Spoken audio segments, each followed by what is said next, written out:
বরগুনার পাথরঘাটায় বিষখালী নদীর তীরে ভেসে আসা এক অজ্ঞাত মহিলার লাশের রহস্য উদ্ঘাটন করে হত্যাকারীকে গ্রেফতার করেছে পুলিশ।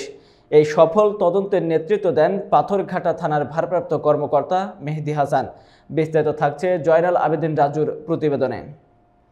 গত 27শে ফেব্রুয়ারি সকালে বরগুনার পাথরঘাটা উপজেলার কালমেঘা ইউনিয়নের রূপধন এলাকায় বিষখালী নদীর তীরে এক মহিলার লাশ দেখতে পান স্থানীয়রা। খবর পেয়ে পুলিশ ঘটনাস্থলে পৌঁছে লাশের সুরতহাল প্রতিবেদন তৈরি করে এবং বরগুনা মর্গে পাঠায়। প্রাথমিকভাবে লাশের পরিচয় শনাক্ত করা সম্ভব হয়নি, তবে ওসি মেহেদী হাসান এ ঘটনায় নাছোড়বান্দা মনোভাব নিয়ে তদন্ত চালিয়ে যান। সিআইডি ও পিবিআইকে তদন্তে সংযুক্ত করা হলেও তারা লাশের পরিচয় শনাক্ত করতে ব্যর্থ হয়। এরপর ওসি নিজে বিশ্বস্ত সোর্স ব্যবহার করে তথ্য সংগ্রহের চেষ্টা করেন। তদন্তের এক পর্যায়ে জানা যায়, নিহত নারী একজন অজ্ঞাত পুরুষের সঙ্গে স্থানীয় এক বাড়িতে অবস্থান করেছিলেন। সেই সূত্র ধরে বাড়ির মালিককে জিজ্ঞাসাবাদ করা হয়। তিনি স্বীকার করেন তার খালাতো ভাই শাহজাদা ঝালকাঠির কাঠালিয়া থানার লেবুবুনিয়া গ্রামের বাসিন্দা ওই নারীর সঙ্গে ছিলেন।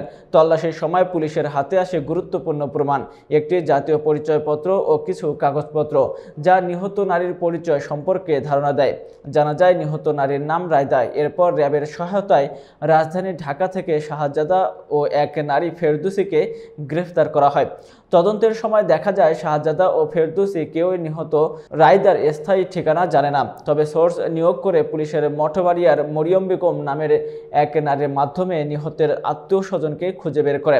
শেষ পর্যন্ত পাথরঘাটা থানার উপপরিদর্শক ভাস্করের দায়ের করা হত্যা মামলায় গ্রেফতারকৃত শাহজাদা আদালতে স্বীকারোক্তিমূলক জবানবন্দি দেয়।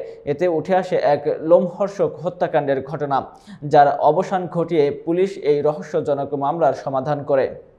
সাকিনে বিষখালী নদীর কূলে একটি অজ্ঞাতনামা মহিলার লাশ ভাসিতেছে। উক্ত সংবাদের সত্যতা যাচাই করার জন্য পুলিশ সুপার মহোদয়কে অবহিত করিয়া আমি এবং আমার অতিরিক্ত পুলিশ সুপার পাথরঘাটা সার্কেল নিয়ে ঘটনাস্থলের উদ্দেশ্যে রওনা করি এবং সেখানে যাই এবং লাশের সুরতাল রিপোর্ট প্রস্তুত করি। পাশাপাশি অজ্ঞাতনামা লাশের পরিচয় জানার জন্য পিবিআই এবং সিআইডিকে অবহিত করি।